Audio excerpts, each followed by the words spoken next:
So after putting 2,000 or so, just under 2,000 miles on the truck, I've had to deal with some drivability issues and some other issues along the way. First, I had to deal with the brakes. I didn't like how they were. It was just took a lot of pressure to hold a stop at a light. It turned out that the master cylinders I got were too big, so I had to get smaller master cylinders.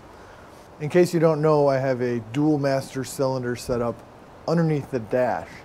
So I have one master cylinder for the front and one master cylinder for the back. So I switched those out and I dealt with bleeding issues, which sucked.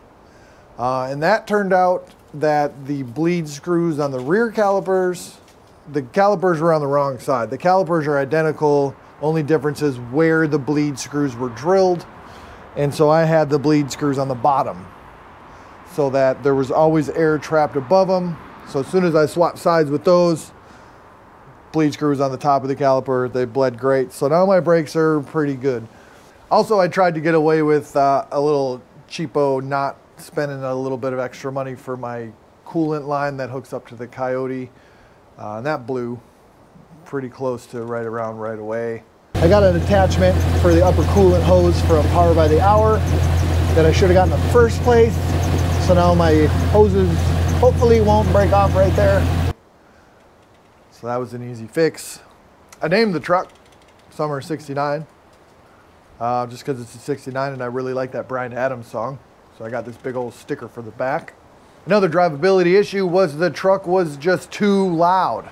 If you're familiar with the Roadkill muscle truck, I tried to mimic the exhaust off of that, and I don't like it. So in order to help improve the sound, the sound was just too choppy. It was just too bop, bop, bop, bop, bop.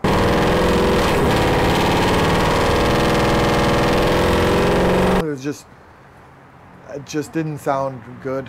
So in order to fix that, I decided to put in an H-pipe.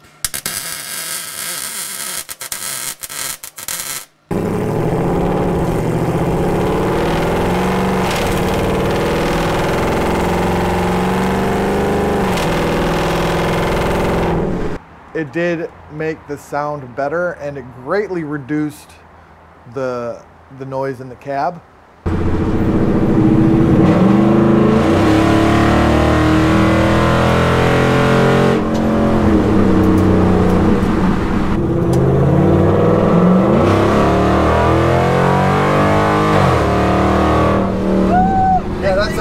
That sounds better, doesn't it? Yeah. And it's just, I still don't like it. So I'm going to switch out the mufflers. I don't know what I'm going to get yet. I would like to, I don't know what I'm going to get yet, but I'm going to switch out the mufflers probably soon just because I don't like the sound. I tried for that muscle truck sound and this motor's just not doing the same thing. And another drivability issue I had was bump steer. Every time I hit a bump, the truck would just do whatever, and it was borderline dangerous on the highway sometimes. If I was going 80 miles an hour and I hit a bump, it wasn't safe. So you're white knuckling the steering wheel with both hands sometimes if the road was choppy.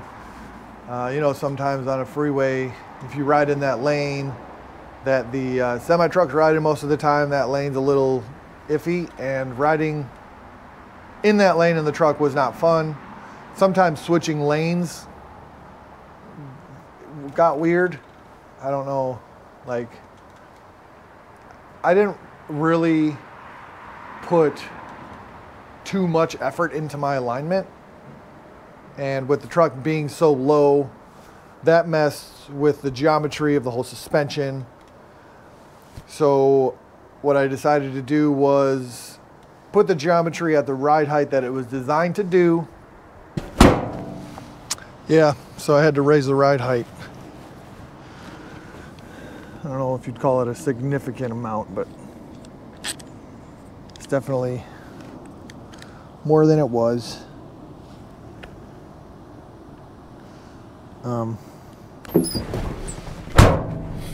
This is where the ride height is now. And it's not like, it's still not really high up. It's still a pretty low truck, but this is where it was before. which you can see in these other videos. So, like, it's a big difference. Like, if you compare this to like a regular car, it's still low right now, but it doesn't have the cool factor that it did before. But it does now have a lot more drop. And make a jig, a whole rig setup to do my alignment properly for a garage alignment. And now I can go over a bump on the freeway at 80 without even having my hands on the steering wheel. So I got a 10-foot piece of PVC from 4 jack stands. 2 jack stands in the front, 2 in the back, PVC on each side. I taped the PVC together and cut a slit in both of them at the same time so that the slit on all 4 corners are even apart. And then I took a piece of string, I put some weight on each end, and I set it up like this. And then I got a tape measure, and I measured from the hub to the string on all 4 corners until the distance in the back is even side to side, and the distance in the front is even side to side. And I did that on the hub, right in the center of the wheel. And it doesn't matter if the distance here is different than the distance there, as long as the distance on each side is even. That way you know that this line is perfectly parallel with the track of the truck, which it is, right? And before I did that, I did my camber, of course. So I got that squared away. I changed the ride height, so I'm not as low. What I did is I made the bottom A-arms level. And I think that is how it should be for the best ride quality. That should definitely fix my bump steer, as long as Scott's Hot Rods engineered this correctly, which I assume they did. And this fucking snap-on tape measure is cracked.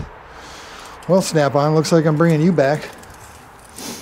So, right here, it's 7 inches. And right here, that is 6 3/4. So that's a 1/4 of an inch towed out. So I need to adjust that. And this is 7 1/4, and here is 6 1/2. So the time-consuming part about this is every adjustment I make, I need to take away my alignment setup, move the truck back and forth, and then reset everything up. And yeah, I got the wheel off. I already know it's bad, like real bad. Like, how the fuck is that bad? When I was putting the front end together, I was so excited to get the A-arms and the spindles and all that stuff together in order to put the wheel on it, to look at what the ride height was. And in doing that, I used whatever grease I had to lubricate the wheel bearings, and that was a bad idea. So this wheel bearing failed on the highway, so the only thing really holding the wheel on was the caliper. Yeah, there's my rollers. The inboard one is good. That's getting changed because it's all full of stuff. And this one, no. And that's fucked. The bearing had welded itself to the spindle. I had to replace the spindle and I had to replace the rotor. Got new bearings, repacked them, took the bearings out of the passenger side, repacked those, and that was a really stupid idea out of, I guess, carelessness of just using what I had to get it done so I could see what it looked like. Backing my truck up into this tiny garage, I don't have a lot of room. So I have lowered the car on this lawnmower 3 times. So I have hammers and dollies and I want to pretend I know what I'm doing. So I kind of just tried to hammer these things out and I think it turned out pretty good.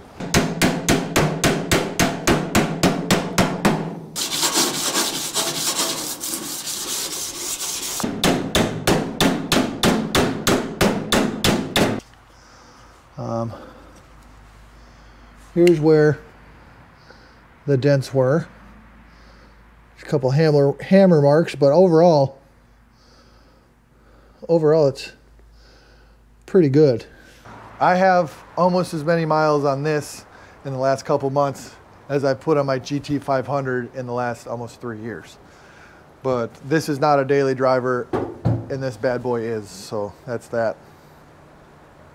Still a lot to be done on this truck, but that's where I'm at now. So thanks for watching. Stay tuned for the next video. Hopefully it's me making my inner fenders. We'll see. I'm just not motivated to do that. And it's really cold outside. I don't want to be out here working. Thanks for watching.